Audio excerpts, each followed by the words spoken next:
한국의 대중교통은 신의 선물이다. 뉴욕타임스 기자가 한국의 선진화된 대중교통을 보고 작성한 기사의 제목입니다. 왜 세계는 대한민국의 대중교통에 주목하는 것일까요? 대한민국의 대중교통이 전 세계에서 극찬을 받고 있습니다. 다양한 노선을 구축한 지하철부터 환승 시스템, 통합 운임제 등은 전 세계의 극찬을 받기에 충분합니다. 그 중에서도 외국인들이 가장 극찬하는 한국 대중교통 시스템의 특징은 바로 사회적 약자를 위한 배려입니다. 지하철 내에 휠체어 배치 공간이 따로 있으며 휠체어 전용 승강기 등 몸이 불편한 승객을 위한 시스템이 매우 잘 되어 있습니다. 뿐만 아니라 실외에서 버스를 오래 기다리는 승객을 배려해 버스 정류장 의자에 열선도 설치되어 있습니다. 심지어 여행객들을 위한 영어와 일본어, 중국어가 크고 굵게 쓰여진 표지판이 눈에 잘 들어옵니다. 이처럼 사회적 약자를 배려한 시스템들이 외국인들에게는 큰 감동으로 다가오는 것 같습니다. 뉴욕타임스는 한국의 택시 시스템을 두고 기사를 내보냈습니다. 해당 기사의 제목이 바로 신이 내린 선물입니다. 도대체 한국 택시의 어떤 점을 보고 이러한 극찬을 보내는 것일까요? 이 특별한 택시의 정체는 바로 100원 택시입니다. 전 세계 어느 나라나 대중교통 시스템은 큰 도시를 중심으로 이루어져 있습니다. 대한민국도 예외는 아닙니다. 서울, 대전, 광주, 대구, 부산 등 큰 도시를 중심으로 도로 교통망이 설계되어 운영됐습니다.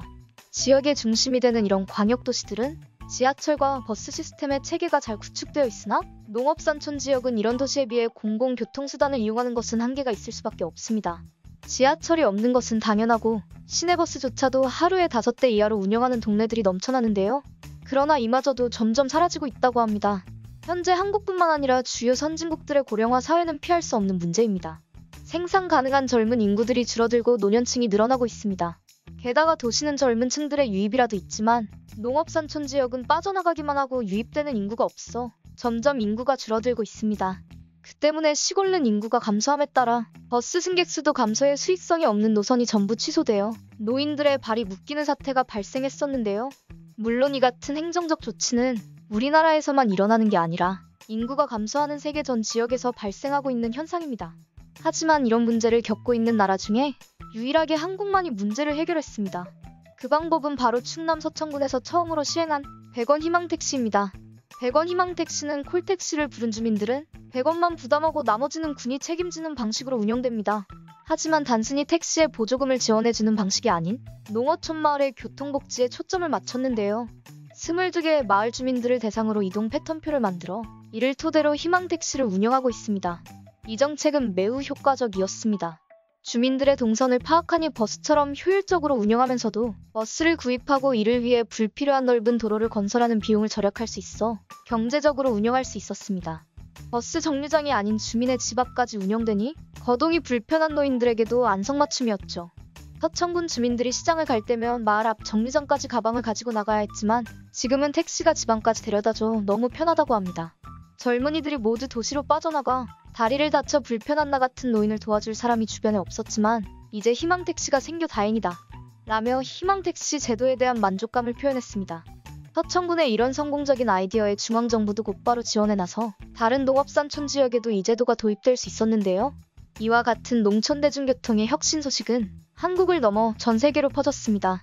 세계 최대 언론사인 뉴욕타임스는 직접 100원 택시의 발상지인 충남 서천을 방문해 취재했습니다. 지금 한국의 시골에는 100원 택시가 이동이 불편한 노인들에게 구세주가 되고 있다라고 전하면서 서천군의 이 제도를 신의 선물이라며 극찬했습니다. 또 뉴욕타임스는 한국의 사회적 약자를 배려하기 위한 제도와 아이디어가 정말 잘 생성된다. 외딴 마을에서 차도 없는 어르신들을 돕는 이 정책이 한국 시골의 대중교통 혁명을 일으켰다. 라며 한국의 성공 사례를 다른 나라도 참고할 필요가 있다고 평가하기도 했습니다. 실제로 신의 선물이라는 기사 제목도 이 택시를 이용하는 85세 할머니의 말에서 따온 것이라고 합니다. 100원 택시와 같은 농촌형 교통 모델을 이용하는 주민은 실제로 2018년 193만 5천 명에서 지난해 481만 5천 명으로 크게 늘어나기도 했습니다. 이처럼 한국은 약자들을 항상 배려하고 생각하여 정책에 잘 녹여내고 있습니다. 이는 일본 정부와 비교해보았을 때 차이는 더욱 극명하게 나타납니다. 일본의 고령화 문제는 이미 세계적으로 매우 유명하며 일본 여러 정치인들도 이를 지적하며 오랜 기간 문제를 해결하기 위해 노력해왔습니다. 하지만 일본의 인구 절벽과 고령화 문제에 대한 근본적인 해결 정책은 어디에도 없었습니다. 일본인들이 한국의 100원 택시 정책을 보며 한국의 이런 정책은 일본이 배워야 한다고 생각해. 이게 정말로 고령화 문제를 대하는 올바른 태도가 아닐까? 일본의 할머니 할아버지도 이러한 배려를 받았으면 좋겠어.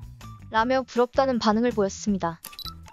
한국의 대중교통이 세계적으로 인정받고 극찬받는 것에는 단순히 좋은 시스템, 선진화된 기술력뿐만 아니라 100원 택시 정책처럼 약자를 배려하고 항상 생각하는 올바른 마음가짐에서 오는 것은 아닐까요?